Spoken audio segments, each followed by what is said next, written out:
Right now, inside your head, there's a superhighway humming with electricity.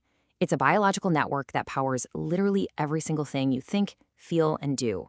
In this explainer, we're going to pull back the curtain and see how that incredible system actually works. Let's get into it. You know that feeling, right? You touch something hot and your hand jerks back before your brain even has a chance to say ouch. It feels instant, like some kind of superpower. But it's not magic. It's just biology at its absolute cleverest. That's right. It's a shortcut. It's called a reflex arc. And what it does is pretty amazing. The hot signal travels from your skin to your spinal cord, which immediately sends a move signal right back to your muscles. Your brain, it's literally the last one to get the news. So who's the hero of this whole operation? The fundamental building block of this entire superhighway? It's this incredible cell right here, the neuron. These little guys are the rock stars that run the entire show. So let's zoom in, weigh in, and put one of these neurons under the microscope. What are the parts that make up the body's wiring? So you can think of a neuron kind of like a tiny little communication hub. You've got the dendrites, which are like antennas, always listening for incoming messages. If a message comes in, it travels down this long cable called the axon.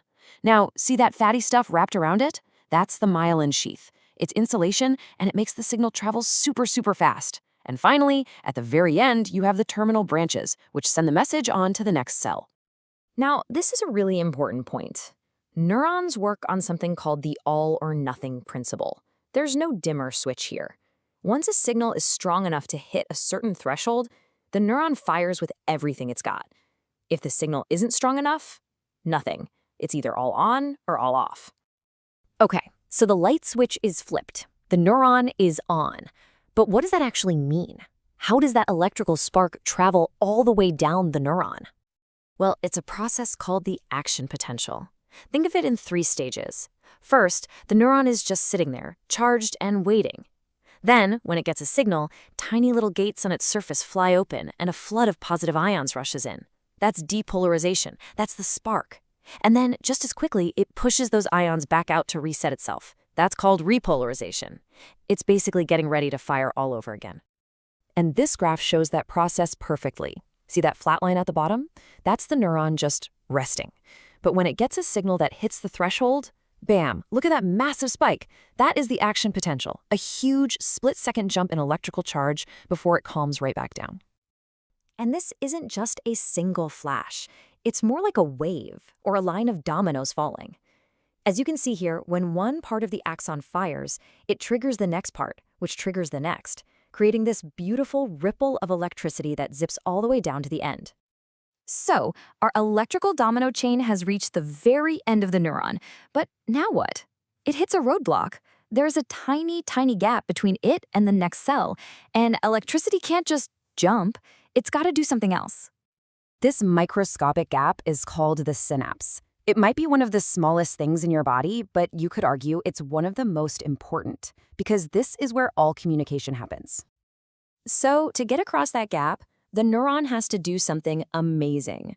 It performs a little bit of alchemy. It has to translate its electrical message into a chemical one. And these little chemical messengers have a name, of course, neurotransmitters.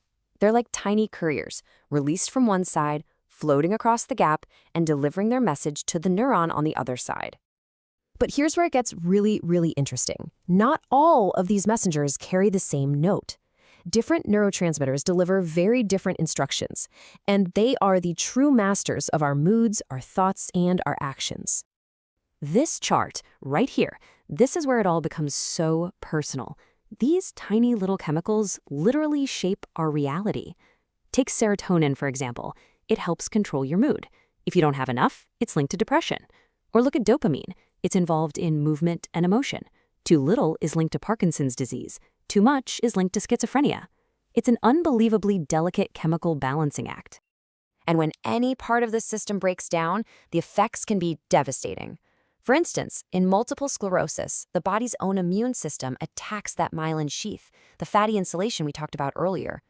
Without it, the electrical signals get scrambled and short-circuit, which can cause all kinds of serious problems. Now, because this system is so precise and so chemically based, it means it can also be, well, it can be hacked. And that is exactly what psychoactive drugs do. They interfere with this delicate chemical handshake. Most drugs work in one of two ways. Okay, think of the receptor on a neuron as a lock. Agonist molecules are like a perfect key. They fit in the lock, open the door, and encourage that neuron to fire. Antagonists, on the other hand, are like a key that gets jammed in the lock. They block it, so the real key, the real neurotransmitter, can't get in, and that discourages the neuron from firing. So stimulants, and yeah, that includes the caffeine in your morning coffee, they're agonists. They're basically hitting the gas pedal on your neural superhighway, making everything fire faster and more often. And then you have depressants, which do the exact opposite. Things like alcohol or opiates, they're the brake pedal. They slow the whole system down, either by boosting the stop signals or by blocking the go signals. But here's the thing, your brain is smart. It tries to adapt to this constant chemical interference. If a drug is always flooding the system, the brain might start producing less of its own natural chemicals, or even remove some of the receptors.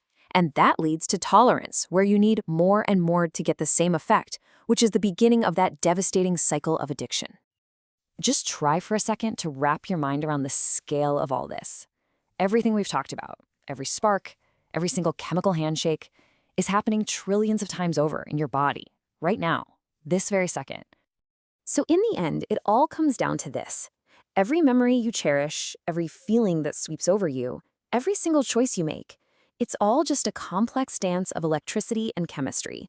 Your entire consciousness is an electric storm, which leaves us with one final, pretty big question. What then are you?